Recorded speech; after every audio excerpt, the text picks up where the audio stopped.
on veut vraiment proposer, on l'a évoqué juste avant, plus d'alternatives responsables et durables, plus de transparence. On veut amplifier notre dimension de conseil.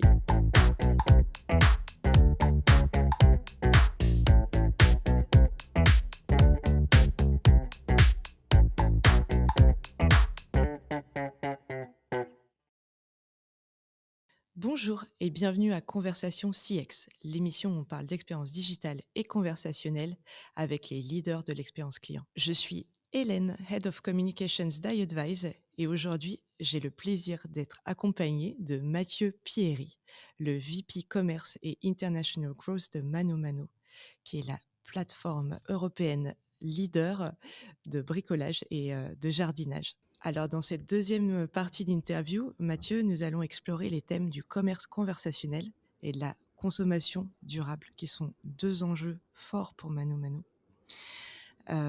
Et puisqu'on parle de commerce conversationnel, abordons le sujet des ManoAdvisors, qui est votre communauté d'experts pour accompagner les clients en ligne. Euh, Pourquoi vous avez décidé de vous appuyer sur votre communauté et avec quel succès? En fait, dès le départ, et je dirais dans l'ADN de ManoMano, on a pensé, et les fondateurs ont vraiment cela à cœur, que ManoMano doit être une marque communautaire, en lien avec ses clients, experts et non experts du bricolage et du jardinage.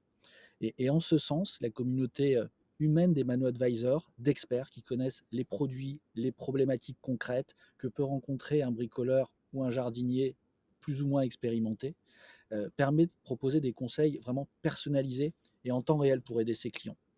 Et de la même manière, pour les professionnels, pour la partie B2B avec Mano Mano Pro, on a aussi fait le choix de cette approche avec les Mano Advisors dans la dimension d'apporter des conseils de pros et d'experts du secteur à d'autres professionnels et Mmh. pour leur permettre d'accompagner là aussi leur chantier, leurs problématiques de fourniture de matériel pour leur quotidien.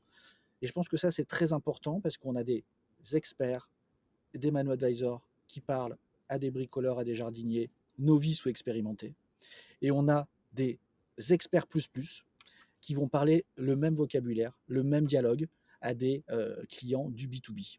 Et ça, c'est une force très importante des Mano Advisors et de l'ADN de Mano Mano, parce qu'on veut humaniser finalement cette digitalisation, d'une part, et d'autre part, elle nous permet une très grande agilité, une très grande flexibilité, une très grande adaptation par rapport au business, par rapport à la saisonnalité que nous pouvons avoir d'un point de vue B2C et d'un point de vue B2B. Et le Mano Advisor nous permet de concilier ces contraintes d'expertise, d'adaptabilité, de flexibilité dans un monde très digital.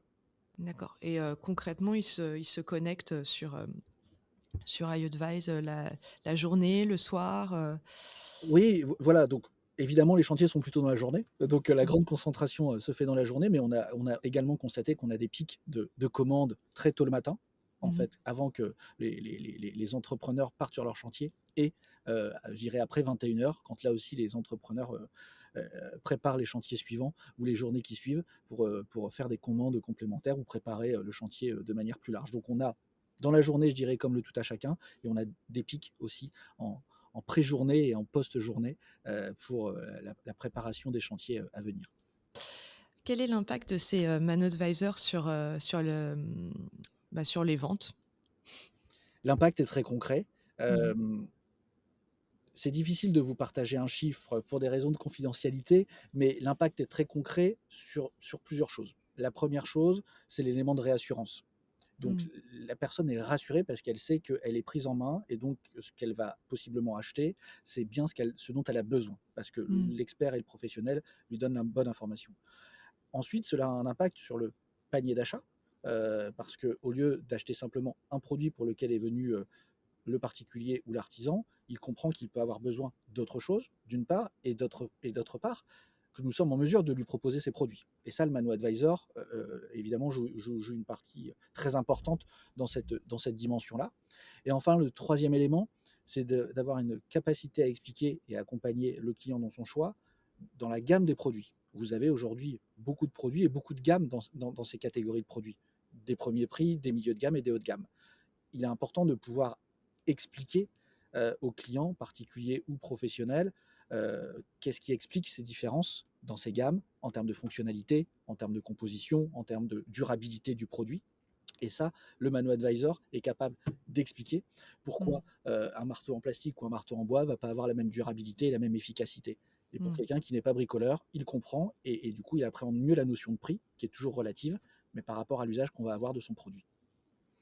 Bah, justement, ça me permet d'enchaîner sur le 2e thème de cette interview, c'est, la consommation, durable. C'est vrai qu'on est dans une période économique, assez difficile, aussi assez, intéressante, dans lequel, le consommateur va rechercher, heu, bah, à économiser, sur ses coûts, mais aussi, sur ses dépenses, pardon, mais aussi, à consommer plus durable.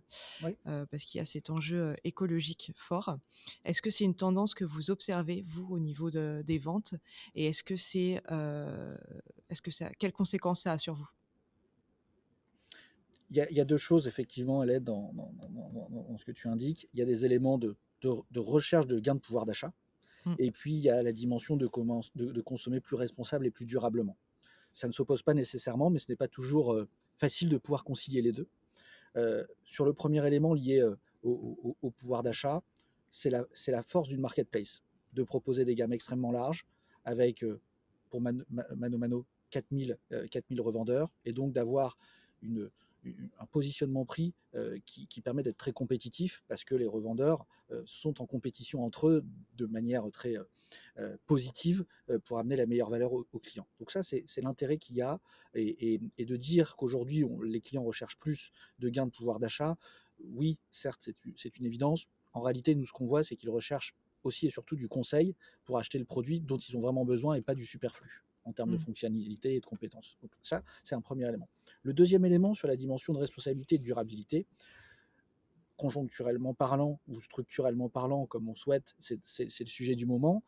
Pour nous, et là il est structurel, dans la création, dans la vision des fondateurs de la création de Mano Mano, ça a toujours été dans une vision pérenne, long terme, et comment à notre niveau nous pouvons contribuer à aider nos consommateurs à avoir un choix éclairé et pour qu'ils puissent après pouvoir consommer plus durablement et plus respectueusement pour la planète. On a tous les sujets autour de la rénovation énergétique qui sont aussi d'actualité.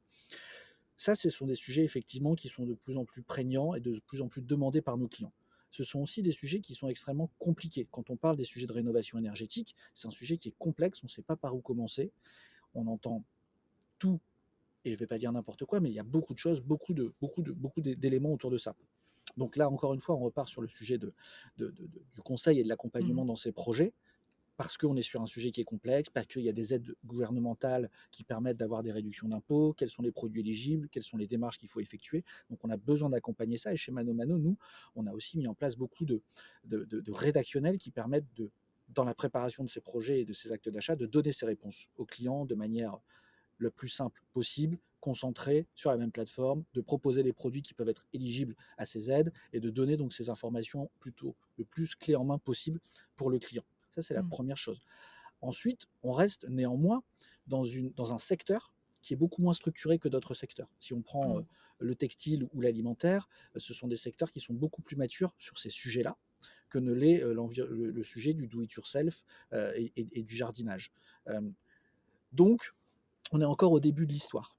Pour vous donner un exemple très concret, quand vous avez un catalogue de 16 millions de références, un des enjeux, c'est de s'assurer qu'on a suffisamment d'informations sur l'ensemble de ce catalogue pour pouvoir mettre en avant, expliquer au client que s'il achète plutôt ces produits-là, c'est des produits qui sont bons, entre guillemets, pour la planète, qui sont responsables, qui ont les bons écolabels. Et donc, on a un travail de fond, nous, que l'on fait avec nos revendeurs et avec les manufactureurs pour enrichir la qualité du catalogue et donner cette information de manière beaucoup plus étroite et plus précise au client. Et là Mmh. encore, lui donner le choix. À la fin, ce qu'on veut, c'est que le client puisse avoir le choix, mais donc il faut qu'il soit informé. Ça, c'est un élément qui est assez structurant. Et l'autre élément qui va être effectivement structurant, c'est cette capacité à expliquer la valeur d'usage que peuvent avoir les produits. Vous pouvez avoir des produits qui ont une vertu dans leur fabrication, ou plutôt pas de vertu dans leur fabrication, mais une vertu dans leur usage. Mmh. Je vais prendre un poêle à bois, par exemple, qui va avoir un écolabel flamme verte. C'est un peu technique, mais en tout cas, ça veut dire que c'est bon pour la planète, entre guillemets, c'est respectueux d'un certain Oui. nombre de critères. Par contre, ce poêle peut avoir été fabriqué en Chine et venir par bateau et avoir une empreinte carbone qui est très mauvaise. Ben, nous, ce qu'on veut, c'est vraiment pouvoir donner ces clés d'information au client pour qu'il puisse avoir conscience de tout cela, d'une part, et d'autre part, lui proposer les bonnes alternatives et lui laisser Mmh. là aussi faire le choix. Donc ça, c'est le chemin que l'on prend pour amener ces réponses à nos clients dans leurs actes d'achat quotidiens autour du bricolage et du jardinage. D'accord. Et puis, on l'avait dit, en première partie d'interview, vous misez, sur le digital pour votre relation client évidemment Oui, puisque votre relation client est 100 digitale. tout à fait. Hem, Quelles sont les pistes et les projets que vous exploitez aujourd'hui pour enrichir encore cette expérience digitale? On voit que le live commerce, marche très fort en ce moment. Il y a aussi, bon, bah, la relation client par visio. Oui, Il y a la relation client aussi par les applications de messaging comme WhatsApp, oui. heu, et cetera. Quels sont vos projets à vous chez Mano Mano? On explore tous ces nouveaux canaux, on les Mmh. explore, on les teste. On a en plus un terrain de jeu européen qui nous permet encore une fois, selon la maturité des populations européennes et leurs usages, de pouvoir avoir des éléments de réponse. Ce qui est vrai en France ne l'est pas nécessairement en Angleterre et inversement, sur la maturité par rapport à ces nouveaux usages. Heu, mais on ne veut pas non plus amener une forme de côté «c'est à la mode donc il faut le faire». On Mmh. veut rester très concentré sur le cœur de ce qui fait la différence, c'est la création de valeur ajoutée pour nos clients. Et en ça, euh, on veut vraiment proposer, on l'a évoqué juste avant, plus d'alternatives responsables et durables, plus de transparence. On veut amplifier notre dimension de conseil. On considère qu'aujourd'hui, on peut aller encore plus loin dans notre dimension de conseil et de personnalisation, dans le parcours Mmh. d'achat, dans l'expérience d'achat que vous avez sur notre site mobile, sur notre application, sur le site desktop. On veut vous faire des suggestions personnalisées pour que vous n'oubliez rien quand vous faites vos achats sur Mano Mano. Là aussi, dans un univers du do-it-yourself, dans un catalogue de 16 millions de produits, c'est une vraie complexité.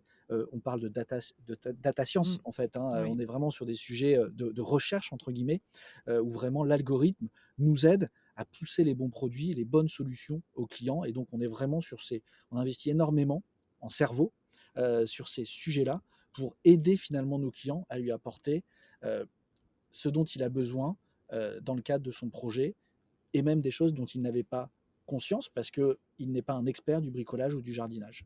Mmh. Et enfin, on va aussi beaucoup travailler sur la dimension de service. On voit bien que c'est une pierre angulaire assez importante euh, pour les clients, encore une fois parce que certains nombres de produits ont une forte complexité. C'est pas facile d'installer un chauffe-eau. Mmh. C'est pas la même chose que de repeindre un mur en blanc. Donc on a besoin de pouvoir amener plus de services avec ce conseil, d'une part, et d'autre part, je pense qu'il y a aussi un enjeu, on l'a évoqué, sur la dimension de rénovation énergétique. Vous avez des aides gouvernementales, ces aides sont différentes selon les pays, donc on veut apporter des réponses locales qui Ouais. correspondent en termes de produits, en termes de conseils et en termes de services associés à ce qu'ont besoin les consommateurs dans leur pays. Et en fait, là, on est vraiment du tailor-made parce que véritablement, c'est très différent entre les pays. Et je dirais après, dans les habitudes de consommation aussi, c'est très différent. On prend la France, on va avoir des consommations qui peuvent être différentes selon les régions, selon le climat. Et donc, effectivement, il faut apporter les services qui sont associés à ces besoins et à ces envies. Donc, nous, on étudie, on regarde ces nouvelles formes de commerce, si je puis dire. Euh, mais les recettes les plus anciennes sont aussi très bonnes. Elles doivent être toujours modernisées pour s'adapter aux usages et être là où se trouve le client. Euh, Mmh. et dans notre secteur, qui est un secteur un peu moins mature dans la dimension de transparence, dans la dimension de durabilité, on pense qu'on a beaucoup à apporter avec nos revendeurs, des marques avec lesquelles on travaille pour apporter ces informations aux clients, ce conseil, ces services d'installation pour l'aider à aborder ses projets. D'accord. Merci beaucoup Mathieu parce que tu as vraiment, montré, le lien qu'il peut y avoir entre commerce Oui, conversationnel et oui, consommation durable, puisque, c'est vrai que le conseil est hyper important et ça tu nous l'as montré. clairement, ouais, fondamental. Donc, merci beaucoup pour cette Merci beaucoup interview. Hélène. Merci à vous de nous avoir suivis. Si vous souhaitez revoir l'épisode, je vous invite à consulter notre site internet conversation.iadvise.com. Et n'hésitez pas également à nous suivre sur les réseaux sociaux, Twitter, LinkedIn et Instagram, pour être au courant des prochains épisodes. La conversation continue avec iAdvise.